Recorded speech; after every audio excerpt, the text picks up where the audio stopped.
Hear me loud and clear? Test, test. 1, 2, 1, 2. Okay, let's do this, man. Okay, welcome to Frankfurt. Thank you, man. Again, Yeah. since it will be your third time on stage in our beautiful city. At the end of the month, we want to know, what do you like most here in the area? What have you seen here in Frankfurt, and what do you like about the city? There's really only one thing to like here. Just because when I come here, I'm only really here to do the show, do my job, get in, turn all the way up as high as we possibly could go, to the highest level. And the only thing to like is the people. And I think that's in any city. The only thing to like in any city is the people. You know what I mean? So meeting someone like yourself, or meeting anybody that comes to the concert, people that come to the meet and greet, they give a higher level of support to come check out the sound check. And so it's always about the people, and I'm gonna start this interview the way I start every interview. I wanna know my people in Frankfurt. So if you wanna reach me, you can reach me very simply and directly.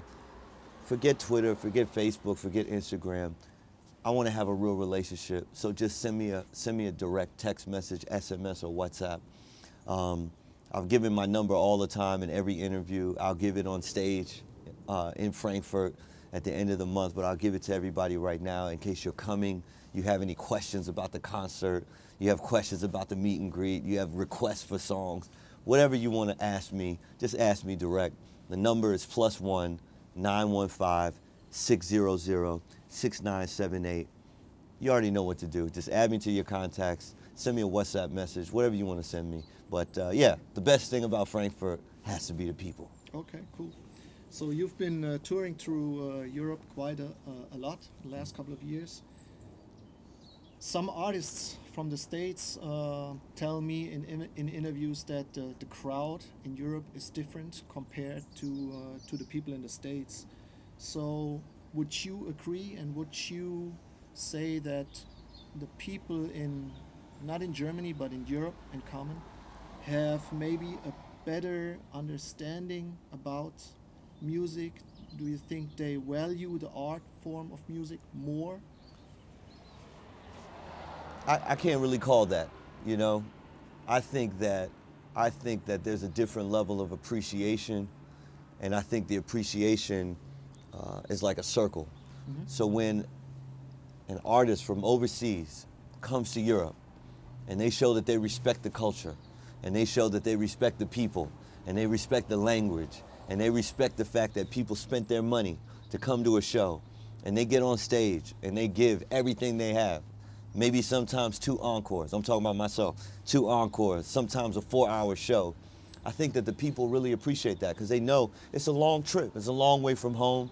It's a foreign territory. The food is different. The language is different. The flight is long. The team that has to come, leave their families, come out here for a month, sometimes, weeks at a time, do a grueling schedule, sometimes no sleep, sleeping on a bus, whatever it is. I think that people really appreciate it when they know that the artists appreciate it. And so, maybe it's just that in the United States, culturally, we may take different things for granted. I think everybody in life takes certain things for granted, whether it's, just the fact that you get up and when you turn the faucet on, the water's clean. I've traveled everywhere. I've been able to travel to Africa. And, I hate when people talk about Africa like it's some terrible place. I mean, the people there are just as beautiful. I've performed in Angola. I've visited the Ivory Coast. I support an orphanage in Sierra Leone through All as One, a charitable organization. And I think that really what it's about is just about people appreciating people for what they do. Because I might be the artist, but I'm nothing unless people actually come to the concert. And I appreciate people for taking their evening. They could be watching a movie, they could be, going to have a nice dinner with their friends. They spend their time and their money to come and enjoy the art that I created. So, I don't know if it's about musical appreciation. I don't know if it's about, people have a different respect. But I know that when I come out here, I have the highest level of respect for the people that come to my concerts. And I have the highest level of respect for people that even listen to my music, because I'm independent. I'm not on the radio. I'm not on the big pop stations. I'm not on your music television stations. people have to actually find my music. They have to go to YouTube, they have to go to my distribution channels to find it. And so I appreciate that. That means that somebody really cares enough about what I'm giving to the world, not only to just listen to it, but also to share it, and also to spend their money to support it and support the concert. And so, yeah, I think it's about people appreciating people. So that's the big difference between being a major artist or signed at a major label and being independent. Being indie means you have to work more because the team might be smaller, the team behind the stage might be a little bit smaller, but you are responsible for your own success doing a lot of things. I think whether you're with a label or not with a label, you're still responsible for your success. I know a lot of people that are on labels that have record deals and they're not moving around how we're moving around. You know, they're not out here doing 6, 7, 8, 1,500 seaters. They're not doing 13 cities in Germany. They're not doing, you know, Trianon or Olympia in Paris or 2 nights sold out at Cabaret Sauvage. Let's be real. 2 Chainz is on a major label. He got all the features. He got a Drake feature. He got, you know, probably 10 times the amount of views that I have. We sold out the same number of tickets at Cabaret Sauvage back-to-back as 2 Chainz. And so, you know, I watched a documentary about 2 Chainz, and, you know, he's been doing this for over a decade, you know, from being with Disturbing the Peace all the way to, you know, hanging with Baby and Weezy, eventually signing with Good Music. And, you know, you know, that's somebody I think, you know, I've been able to run into him a couple of times, you know, whether it was backstage at a festival, but we doing the same festivals, we doing the same venues, and I think every artist is actually responsible for their success, whether they have a record company or not. I think that record companies really, you know, they have to be focused on business. So when they give a large advance and they give a large marketing budget, then they need to support the artists that are going to give them the best return on their investment. So that means the artist that's going to sell the most records, that's the artist they're going to pay attention to. That's not necessarily the most talented artist. That's not necessarily the artist that has music that people want to discover. It's necessarily about the artist who actually has some lightning and some steam behind a single that leads to awareness, that leads to sales. And so if you're an artist, whether you're signed or unsigned, I would recommend that you have the same approach that me and my team take, which is appreciate every single fan. And the only way to appreciate every single fan is to know your fans, which is why I give my number out, because I want to know my fans.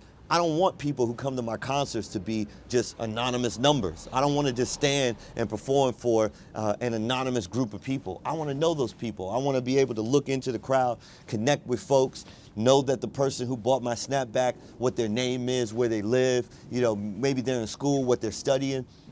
So then I can have that type of connection with my audience. And I think that signed artists, because they have the marketing, because they have the push, because they have the investment, if they would start to think a little bit more like that, their careers would be longer and everybody would be happier, because that's the way to actually conduct business in the correct manner in 2014 and beyond. And I think when you look at all the big internet companies, whether it's Google, whether it's Amazon, whether it's Dropbox, or whether it's Apple itself, they know every single customer.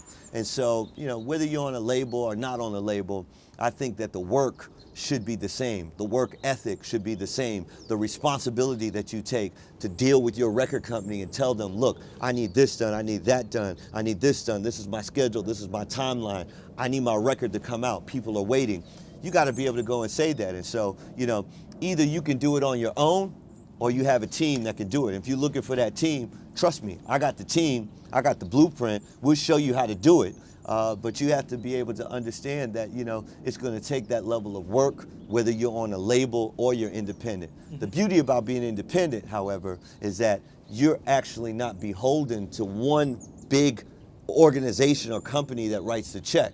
You're actually able to have the freedom to do whatever you want to do as long as your public, as long as your fans support it. And so that's why I'm able to go from an R&B album to another R&B album to a mixture R&B album to a hardcore rap album to a commercial rap album. And we're going to just continue making music the way we want to. But the difference is we have a direct relationship and a real appreciation for everyone that supports what we do or what I do. And eventually, as I grow my label, everyone on my label needs to have that same mentality that they would be nothing without the people who actually support them. And so major label or independent label, you come work with me, or you are part of anything that I'm dealing with, or you even have a conversation with me, you got to have that same level of work ethic. And I'll tell you this, I just went to a concert in Paris.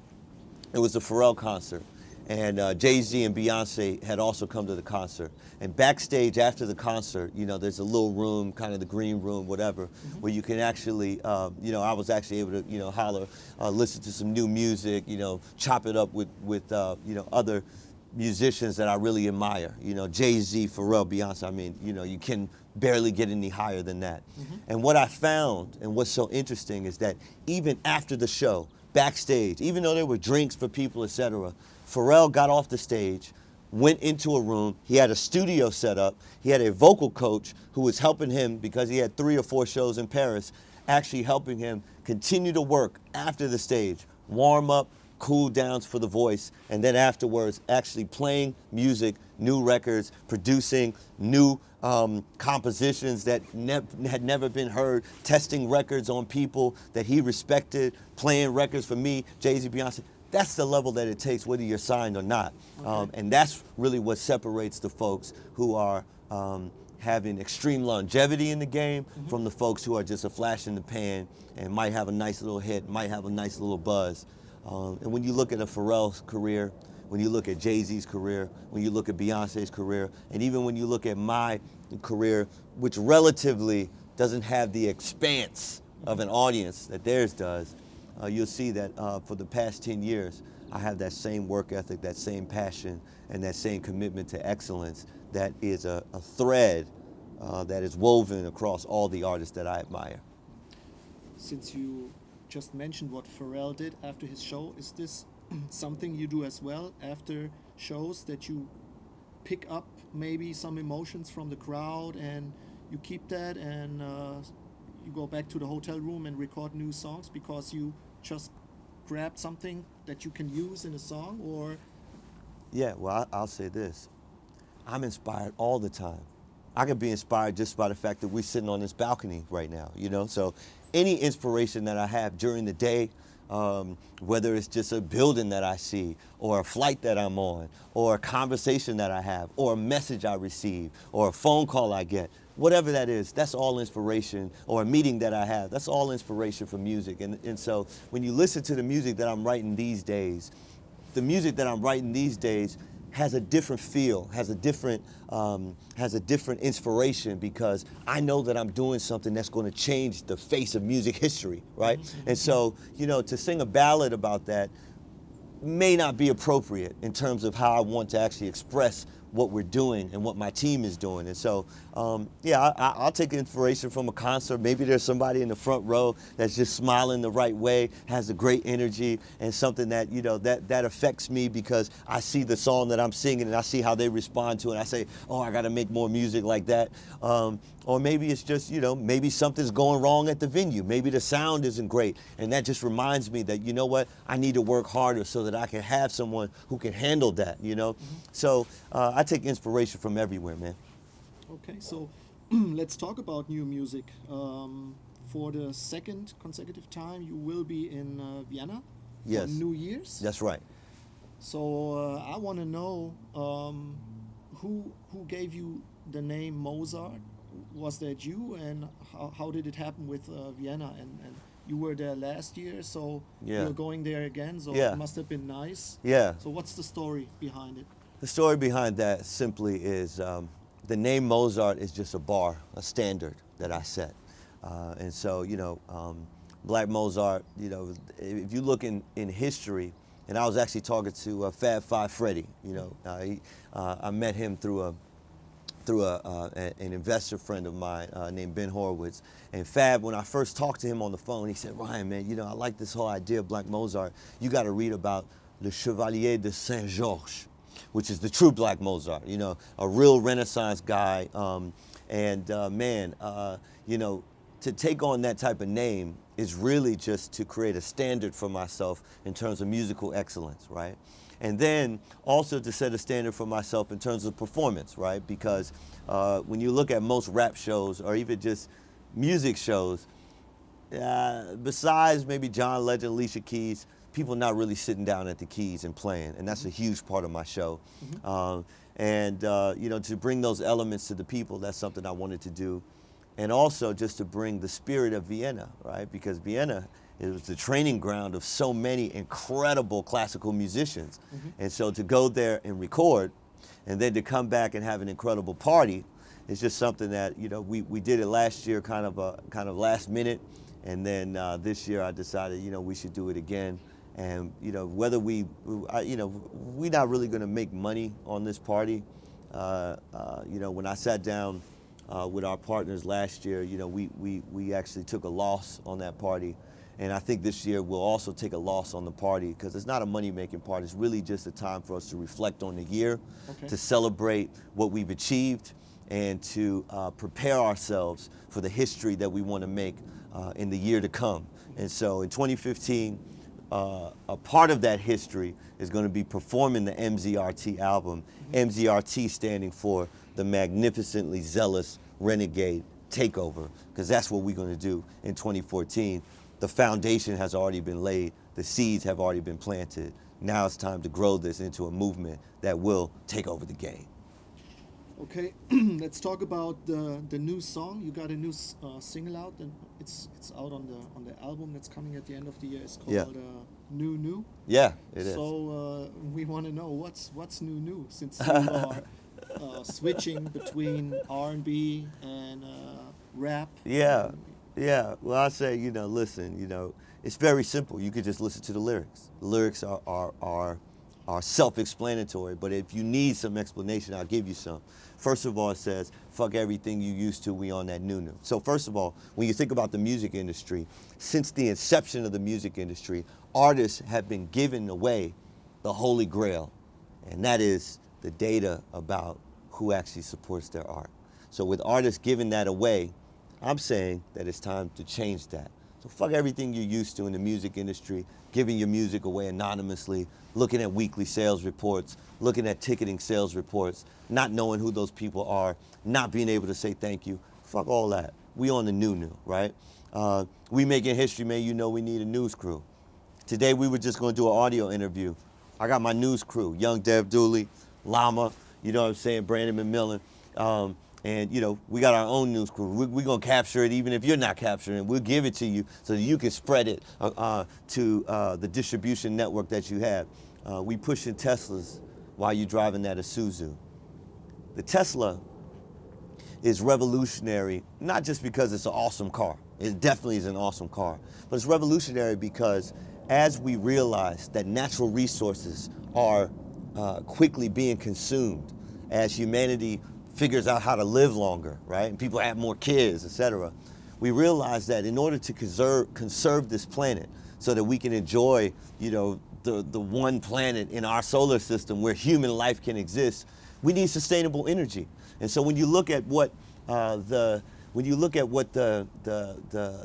motive was behind Elon Musk's desire to create Tesla as a great American car company in the United States, it's because he had a vision that energy could be sustainable if we started to think about the gas and oil crisis, right? Because, you know, yeah, we might strike oil, but because it's such a precious natural resource, we find that governments, we find that private companies are fighting, making a lot of money, especially in Africa, Ghana, Nigeria, and that money is not necessarily being equally distributed so that countries can actually change the fabric of how their actual constituents live, like how the people who live in those countries, you know, you see there's a great disparity in terms of wealth. And so when you talk about sustainable energy and you think about the idea that a car, you could buy a car one time and never have to pay for gas, right? Because the recharge is actually solar powered. You know, that's what I'm talking about. And, you know, most people say, oh man, he's talking about a nice car, you know, comparing one car to the other. I'm just comparing the fact, well, I could have said, you know, We driving Teslas while you drive those Lamborghinis, but that doesn't rhyme with Nunu. And Suzu drives with, rhymes with Nunu. But that's really what we're talking about, And we getting money, we don't care about what you do, There's a lot of other people out there that might say, yo, what Ryan's doing is so crazy. Why would he take his album off of iTunes? Why would he leave all that money on the table? And I say, you know what? We're still making money, and not just for the sake of saying that we're making money, we're richer than you, etc., but just that there is an alternate business model. And so the traditional business model, which is imploding, where record sales are going down, streaming is cutting into the revenue that artists are able to make, there's a different way, and we can get money this way. And so we don't care about what you're doing, all that stuff that you're talking, how we might be crazy, how we might be revolutionary, how we might be leaving too much money on the table, how we're doing something that's not scalable. We don't really care what you're talking about. We care about what we're building and the history we're making. Okay, so very interesting, very interesting. What else can we expect from the new album? Oh, well, I mean... Do you have any features on it? Yeah. Can you talk about it Yeah, now, of course or? I can talk about the features, right? Not only the features, but Yeah, the yeah. style. Well, I say this. Most people, when they want to know about features, they want to know about what famous names are attached to the project. And for me, I'm interested in what non-famous names are attached to the project. And so this year, I started a club, created a club. It's called the Black Phoenix Beat Club. And what it does is it provides a platform for producers. I don't care where you are. You could be in South Africa, Namibia, Zimbabwe, Tanzania, India, Egypt, Asia, wherever. France, Paris, London, California, South America, Russia. I don't care where you're from. If you make music and you want to be involved in this project, you could join the Black Phoenix Beat Club. I put a staff together that actually will listen to the music and prepare it in a live stream. That live stream goes straight to my phone in real time, anywhere I am, on a plane, a train, a bus, in a car, taxi, private plane, whatever you want to call it. I have a live stream where I can actually listen to music from members of this Black Phoenix Beat Club. They don't even just have the opportunity to be on my project, they also have the opportunity to be submitted on any project I'm working on. So whether I'm in the studio with Fabulous, Jeezy, Pusha T, Nipsey Hussle, you name it, their music can also be exposed to those projects as well. And so I made a promise that half of this album, because people know I can produce a whole album myself, I made a promise that at least half of this album would be produced by members of the Black Phoenix Beat Club. Those are going to be the true heroes of this album. Those are going to be the true features.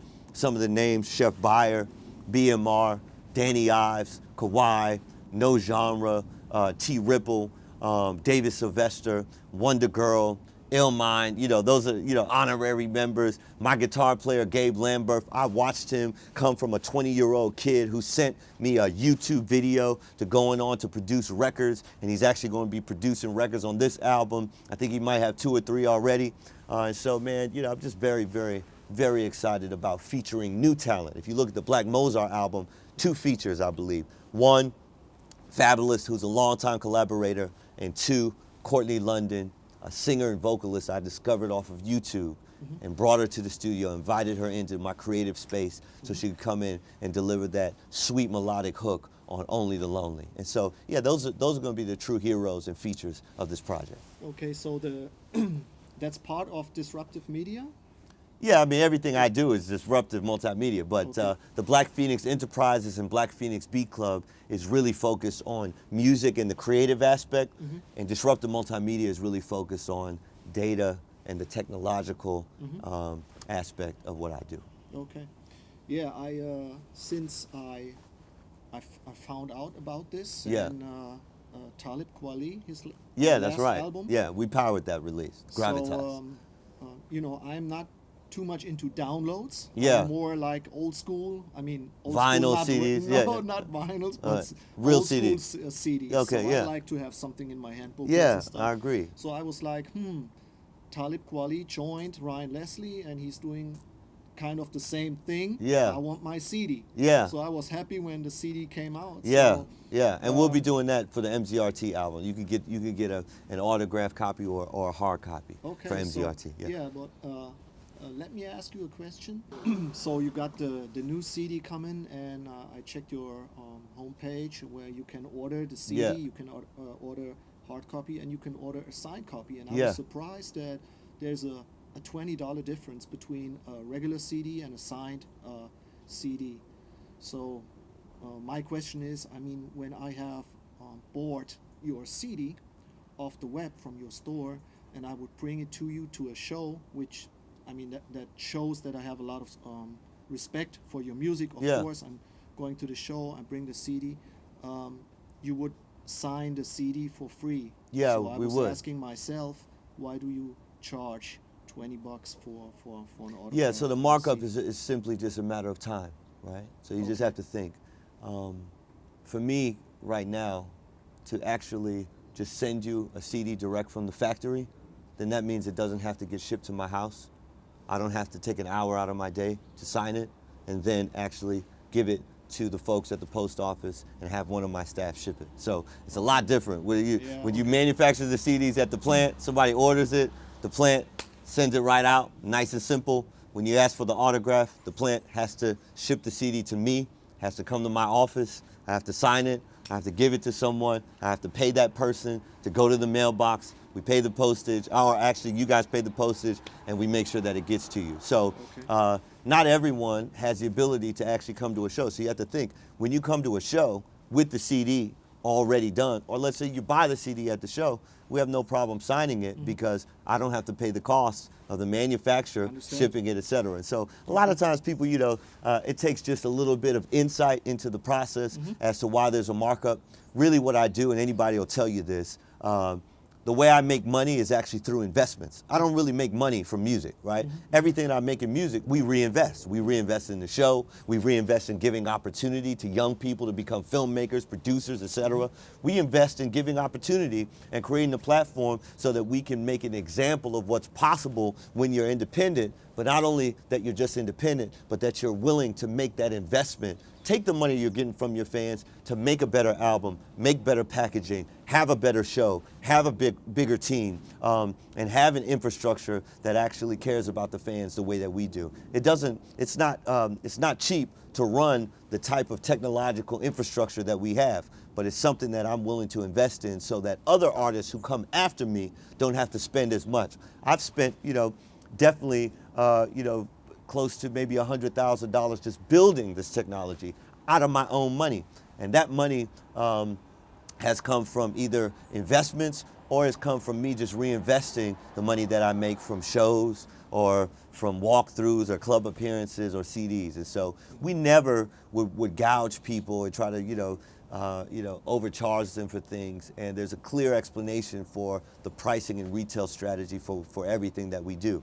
The difference is that if it scales, then that's when we really start making margins.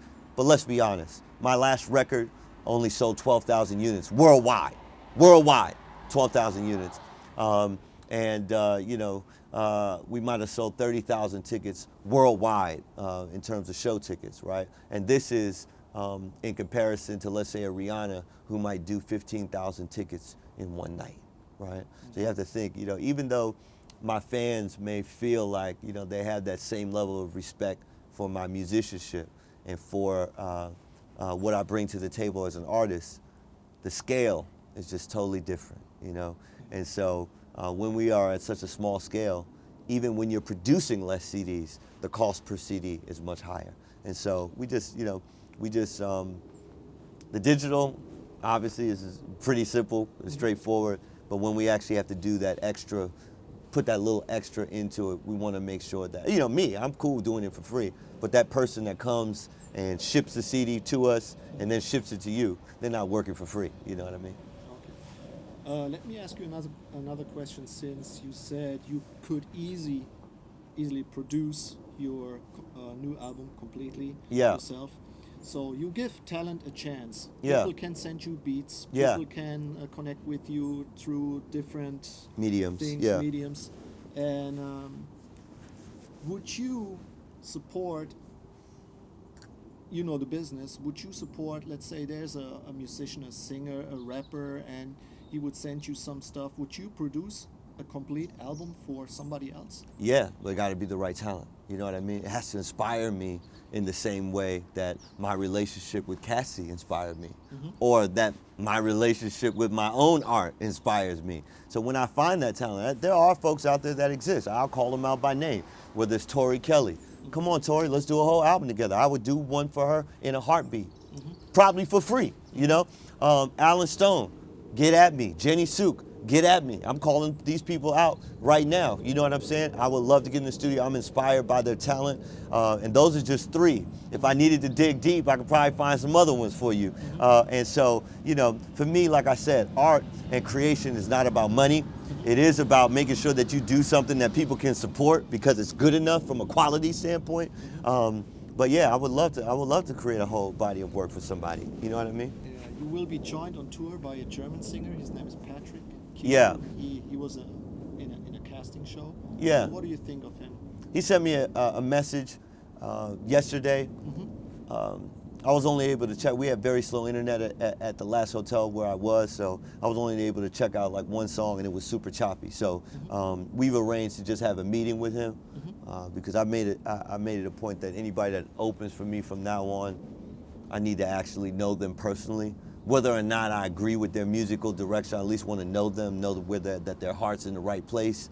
And so I would need to hear more music from him, and after this meeting, I would be able to give you a better opinion and feedback on, you know, how I feel about him, his music, and his artistry. Okay. Well, you told me a lot about your business, about your music, and Yeah. I know you went to Harvard, so I'm pretty sure you know what you are doing. So the business is running, and it's running good for you. And Yeah, but let me stop you right there. Me going to Harvard doesn't mean that I know what I'm doing, all right? It might mean that I passed some tests when I was very young. It might mean that I went through the motions of going to class and learning what I needed to learn. But I think that the measure of success from anyone, and you know, I live this with my internship program. It's not about what school you go to. It's about how much passion you have for what you want to give to the world. And so I know that I'm doing the right thing because I can't sleep at night. My heart tells me that I need to continue working. There's something else that I could do. There's another life I could touch. There's another person to whom I can give an opportunity. And so me knowing what I'm doing really has much more to do with the compass that is on the inside than the mental capacity that I store in my brain. And so, yeah, maybe people might listen to my interviews or you know, say, oh man, this guy's smart or whatever. But I think really it's more about conviction and passion, and that's what leads me down the path that I'm going. of course, you can never relax and never say, I went to this school, to that school. Yeah. But at least the school, the university has a name. Yeah, it does. in You're Germany, right. And I'm sure not everybody can go to Harvard University. Yeah. So there must be a But I'll say this, standard. Tyra Banks and Swizz Beatz, if you're running a business that is doing $5 million a year and up, you could go and get your master's in business administration from Harvard. You know what I mean? So if there's so many different ways. If that's something you want to put on your resume, send me a message. I can show you how to do it. But first you need to be able to have something of value, right? So even like my partners in this touring, Alpha Fame, if they build a $5 million enterprise, yearly annual revenue from Alpha Fame, which I believe they could do with their festivals and various other tours, they could decide that they want to go get their master's in business administration from Harvard. And so I'm interested in facilitating dreams. When you're young, you dream. When you're young and you dress up for Halloween and you say, hey mom, I'm Batman, your mom actually says, yeah, you're Batman, you know, or you can fly or whatever. And then when you start getting 13, 14, 15, 16, 17, 18, they say, no, you can't put that costume on anymore. It's not real. You should start thinking realistic. I'm here to show that you can actually be a kid for your whole life. You could dream your whole life. You can have that childlike imagination and spirit your whole life. And if you do, then you will actually be able to break through barriers that other people are complacent about and will just say, you know what, that's not possible, you couldn't do that. I had a dream, I still have a dream that it's possible to do just as well independently without even iTunes as I did before being on a major, before and actually being on a major label and everything. And it's because I had that dream that I sat down and, learned how to code. It's because I had that dream that I actually sit on my WhatsApp and I look at the messages that come in and I respond to as many as I can. I'm about 4,000 behind right now, but I respond to as many as I can in real time. It's because I have that dream that I'm out here doing this interview so people can understand and know that there isn't only one way. There is an alternative way. And if you want help, we're also here to help. So send me a message. You can also send me an email. If you look on my social media, my number, my direct email, they're public, they're available for everybody. And I just want to say thank you so much to PUR, right, for allowing me to have this interview, man. And if anybody has any further questions, just hit me direct. Thank you very much, Ryan. Thank you so much, man.